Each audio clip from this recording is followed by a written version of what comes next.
ሰላም ክቡራትን ክቡራንን ተኸታተልትና ንሎሚ ፍሉይ ትሕዝቶ ሒዝናልኩም ቀሪብና ኣለና ምስ ኤርትራዊ ሄለን ከለር ዘላለ ትሕዝቶ ምክትታልኩም ንዕድም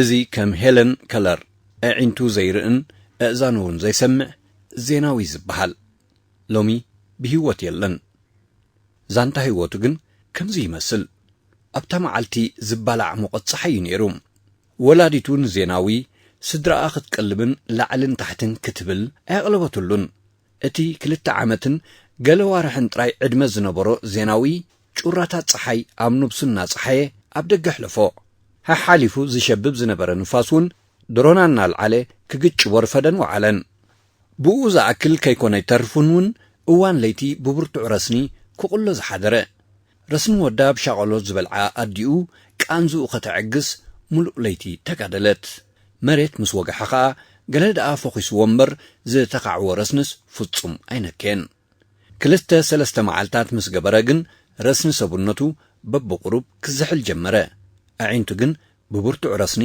ክነጥራ ደልያ ናይ ሰቡነቱ ረስኒ ኣብ ዒንቱ ከም ዝተኣከበ እቲ ረስኒ ንብርሃን ዒንቱ እናድከሞ ብዝኸደ ድማዩ ናይ ምርኣይ ዓቕሙ ክዝሕትል ዝጀመረ ኣብ ፈለማ ገለ ክፋለ ዒንቱ ናይ ምርኣይ ፀገም ፈጠረሉ እቲ ናይ ዒንቱ ፀገም ፀኒሑ ገለ ብርሃን ጥራይ ክሳብ ዝረኣዮ ከዓ በኣሰ 8 ዓመታት ምስ መልአ ግን ጩራ ብርሃን ዘይረኣዮ ፍጹም ዓይነ ስውር ኮነ እቲ ኣብ 1973 ዓዲ ቀይሕ ኣብ እትበሃል ናይ ዞባ ማእከል ዝተወልደ ዜናዊ ፍጹም ዓይነ ስውር ኮነ እእዛኑ ግን ብስርዓት ብጽቡቕ ይሰምዓ ነበራ ኣዒንቲ ዜናዊ ምስ ዓወራ ኣብ ባሓጉኡ ናብ ቤተ ክህነት ወሲዶም ከምህርዎ ወጠኑ ሎምዶ ጽባሕ ክወስዶ እናበሉ ግን ኣብ ኣስመራ ዝቕመጥ ዝነበረ ሓወብኡ ብጉዳይ ዜናዊ ዝኣክል ክበጽሖም መጸ ዜናዊ ክመሃር ምእንቲ ምስኡ ናብ ኣስመራ ክወስዶ ምዃኑኻ ሓበሮም እቶም ብኹነታት ወዶም ዝተሰከፉ ስድራ ቤት ግን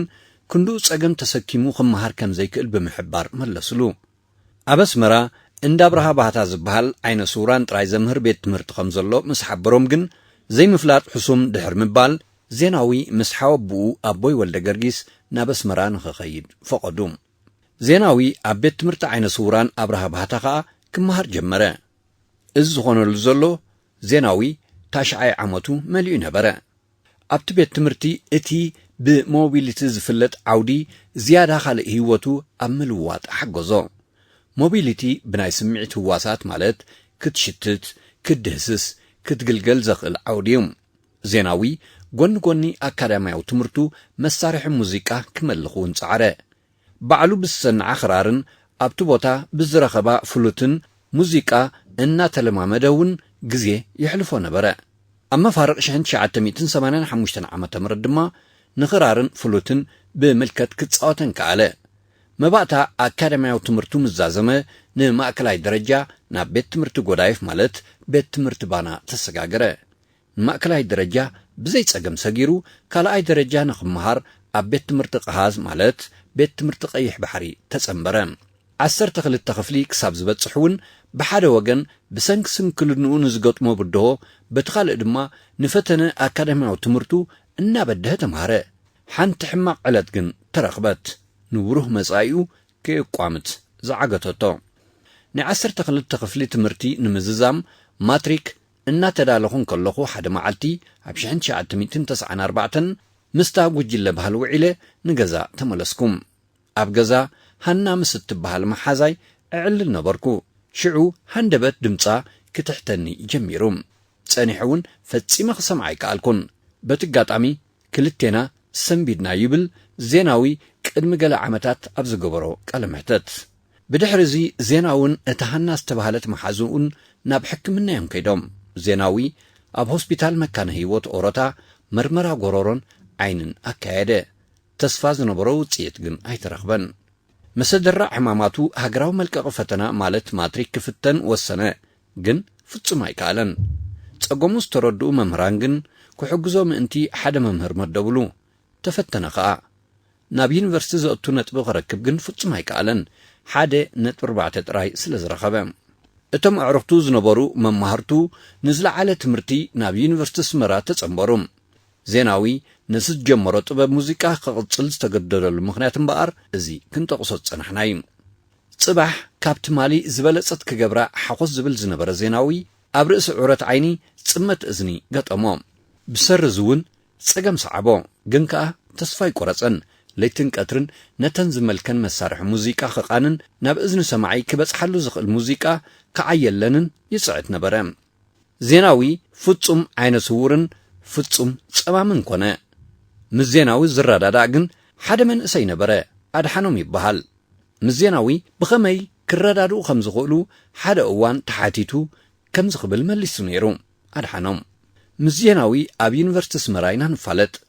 በቲ ግዜቲ ኣብኡ ንዝነበሩ ዓይነ ስውራን ምሕጋዝ ባህ ይብለኒ ብምንባሩ ምውዓለይ ምስኣቶም እዩ ነይሩ። ዜናዊ ንዓኣቶም ደልዩ ኣብቲ ቐጽሪ ክመጽእ እንከሎ ኢና ኸዓ ዝያዳ ንፋለጥ።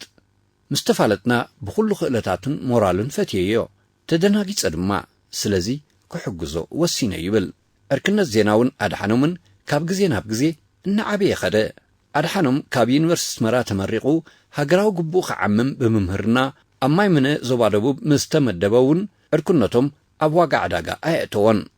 እቲ ምስ ዜናዊ ምእንቲ ክረዳዳእ ብሬይል ማለት ቋንቋ ዓይነ ስውራን ዝተምሃረ ድሓኖም ደብዳቤታት ክሰደሉ ጀመረ። ኣዒንቱ ካብ ዝርኢ ሰብ ደብዳቤ መጺእዎ ክቱር ሓጎስ ዝስምዖ ዝነበረ ዜናዊ ድማ ይምልሰሉ። ዜናዊ ኣድሓኖም ኣብ ከባቢኡ ክኸውን እሞ ንህይወቱ ዝያዳ ትርጉም ክረኽበላ ኣብ ሚኒስትር ትምህርቲ ድሕር ዘቕረቦ ምሕጽንታ ኸዓ ድላይ ልቡ ሰመረሉ። በዚ ምኽንያት ድማ ኣድሓኖም ካብ ዞባ ደቡብ ናብ ኣስመራ ተመደበ። ዜናዊ ኣብቲ እዋንቲ ቤት ጽሕፈት ክራይ ኣባይቲ ጸገማቱ ተረዲኡ ብዝገበረሎ ፍታሕ ኣብ ከባቢ ማያባሻውል ኣብ ሓንቲ ጸባብ ክፍሊ ይቕመጥ ነበረ። ብሓለንጊ ጸገማት ቅድሚ ምግራፉ ካብ ዝፈልጥዎ መተዓቢቱን ካልኦት ጸገማቱ ዝርዱ ሃገራውያንን ገበርቲ ሰናይን ብዝረኽቦ ዝነበረ ቁሩብ ቁራቦኻ ህይወቱ ይመርሕ ነበረ። ሕሉንኡ ግና ፍጹም ኣይዕርብን እዩ። ሓንቲ ፍልይቲ ናይ ዜናዊ ነይራ። ጽጉም እሞ ሓግዝዎ ክበሃል ይደሊ ነበረን። ምስ ጋዜጣ ሓዳሲ ኤርትራ ቃለ መጠይቕ ኣብ ዝግበረሉ እዋን ናብ ቤት ጽሕፈት ዋና ኣሰናዳኢ ጋዜጣ ሓዳሲ ኤርትራ ብምምጻእ ሓደ ምሕጽንታ ሓደ ግዜ ኣቕሪቡ ነይሩ እዩ። በጃኻትኩም ኢለኩም ዜናዊ ጽጉም እሞ ሓገዝኩም ወፊሉ ዝበሃል ቃል ከይትጽሕፉ ብምባል ተላብዩ ነበረ። ይኹን እምበር ድሕሪ ግዜ ሕማም መንሽሮ ስለ ዘማዕበለን ኣብ ሓጺር እዋን እንተዘይተሓኪሙ ድማ ህይወቱ ክሓልፍ ስለ ዝኾነ ሓገዝ ናይ ሰባት ግድነት ኮኖ። ብስድራ ቤቱን ፈተውቱን ተደፋፊኡ ድማ ብመገዲ ማሕበራዊ መራኸቢታት ማለት ዩቲዩብ ሓገዝ ሓተተ። ኣብ ወፃእ ዝነብር ህዝብና እውን ኩሉ ሓጊዝዎም። ንሕክምንኡን ካልእን ዝኸውን እውን እኹል ገንዘብ ረኸበ። እንታይ እሞ ይዓብስ? እታ መንሽሮ ቀዲማቶ ሕክምና ከይበጽሐ ቅድሚ ገለ ዋርሕ ካብዚ ዓለም ብሞት ተፈልየ። እቲ ኤርትራዊ ሄለን ከለር ዜናዊ።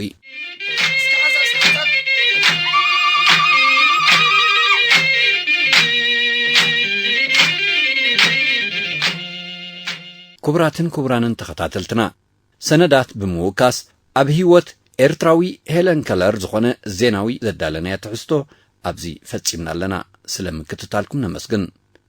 ሞራል ንኽኾነና ላይክ ምግባር ከምኡውን ሳብስክራይብ ምግባር ኣይንረስዕ። ሓድራኹም ካልእ ግዜ ብኻልእ ትሕዝቶ ክንራኸብ ኢና።